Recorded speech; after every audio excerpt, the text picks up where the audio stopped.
Hey everyone, this is Chuck from Trend Micro, and I'm here to talk to you about Trend Micro Cloud One container security and a new feature set that was just released. So it's talking about continuous compliance and detecting container drift.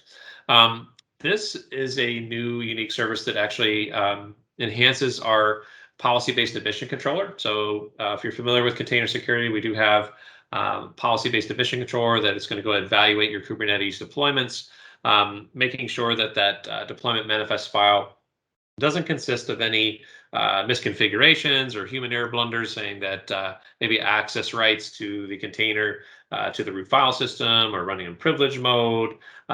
There's other image-based characteristics that we can check from, if there's malware in the actual images themselves or any vulnerabilities, and just making sure that we're not introducing any vulnerabilities that can be exploited after deployment, right? So that's the whole purpose of the admission controller, and container security provides that container lifecycle protection, complete container lifecycle protection at a Kubernetes cluster level, policy-based admission controller, and then able to use image-based scanning as well to build these policies. So with the new container drift mechanism with continuous compliance, it definitely helps answer that question of like, hey, well, what do I do about my container images that are already deployed in my environment, right? Or what if things change and I make a policy change after the fact?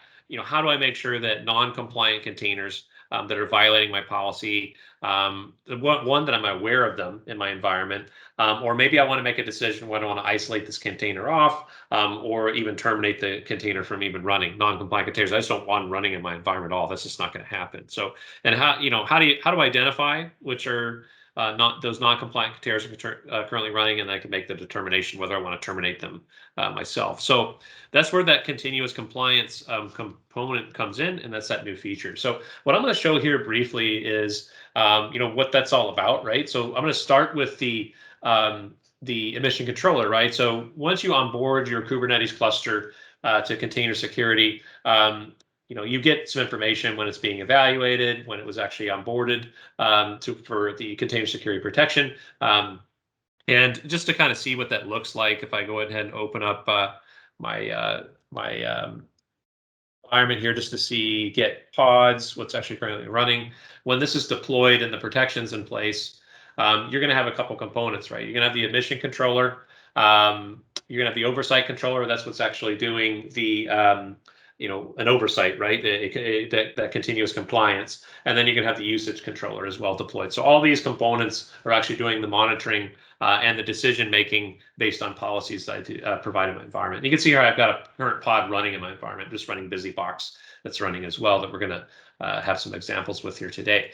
So when we speak of the admission control policies and also the extension of that of continuous compliance, that's all configured here in the policy section. So once you onboard your cluster, you're able to assign a policy to that cluster and then assign certain rule sets cluster wide, or you can even do it by namespaces as well. So you can do additional policies by namespace if you want. You create a new policy and then create a namespace policy definition and then tie it to a specific namespace, which is pretty cool, right?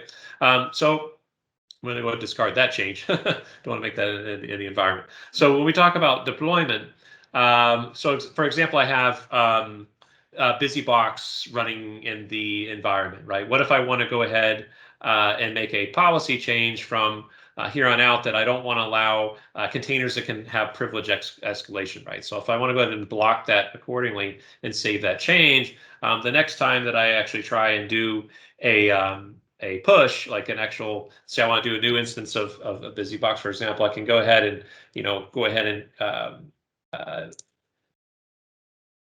apply here for a new deployment. And we'll go ahead and look at my manifest file that I want to throw in. And we want to say, hey, I'm going to go ahead and allow privilege escalation. I'm going to say that that's true. So this is the YAML configuration file for a new pod. And let's just say I want to call this BusyBox pod 2 or something like that, right? And call it a new application. And I want to go ahead and save that configuration. And then I want to do a creation of that pod. So I'm going to go hit create. And let's see what happens here. It should fire, and it did. It was denied, right? So the emission controller fired for a couple reasons, right? Because the allow privilege escalation is set to true. It's got a block condition on that. And then I'm also in log mode right now. There's a privilege condition in here saying, hey, I want to run in privilege mode. So this is the allow the container to self-escalate to get additional privileges. And then, hey, I'm going to go ahead and just turn it on, right? Allow it to run in privilege mode. And that's set to log right now. So that information should show in the console here under events that the emission control fired, and that container deployment was denied access, right? It was not able to run in the environment. You can see here it was denied because it hit those privilege escalation rights. It's not going to go ahead and run that, right? That container is trying to run in privileged mode. So that's how you can do it in a pre-deployment methodology, right? I'm trying to deploy this in pre-production, right? So that's how you can get those policies set in place and then disallow or log certain events based on policy violations. But what about containers that are already running there? If you notice when I was before talking and showing the demonstration, if I go ahead and get my pods, we'll know that deployment should not be running in here, so we don't have a busy box pod 2. But what if I've already got one running in here that's violating policy, right? Maybe I don't know about it or I want to identify that, right? So what you can do is go into the continuous compliance section under policies. And if we hit continuous here at a cluster wide, let's say, you know what, I don't want containers to be able to run with privilege escalation rights. So I have a couple options here. I can go ahead and log that accordingly, that I have got some containers out here running with privilege escalation rights, or I want to go ahead and terminate or isolate that container. Let's just kind of, we've made a decision that that's a bad idea. I don't want that container to be able to self-escalate. I want to go ahead and terminate that. I can go ahead and hit the save button here, right? So now that continuous policy is now applied. So what it's going to do is the next poll, usually takes a few minutes or so for the poll. The next pull request that goes across the environment, we should see that this actually drops off and terminates that pod in the environment. So what's doing right now is it's the emission controller is just that pre-deployment step, but the oversight controller is taking a look and saying, oh, okay, let me do an evaluation here, and we'll go ahead and check that in just a moment. Okay, so we're back.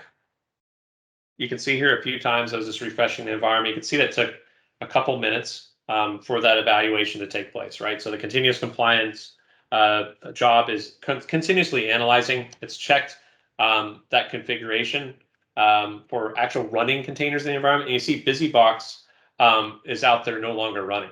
So you could have that policy just set to isolate or log, where isolate is just going to isolate that container off, where it's going to no connections will be allowed to it anymore. It's kind of like putting up a walled garden type thing.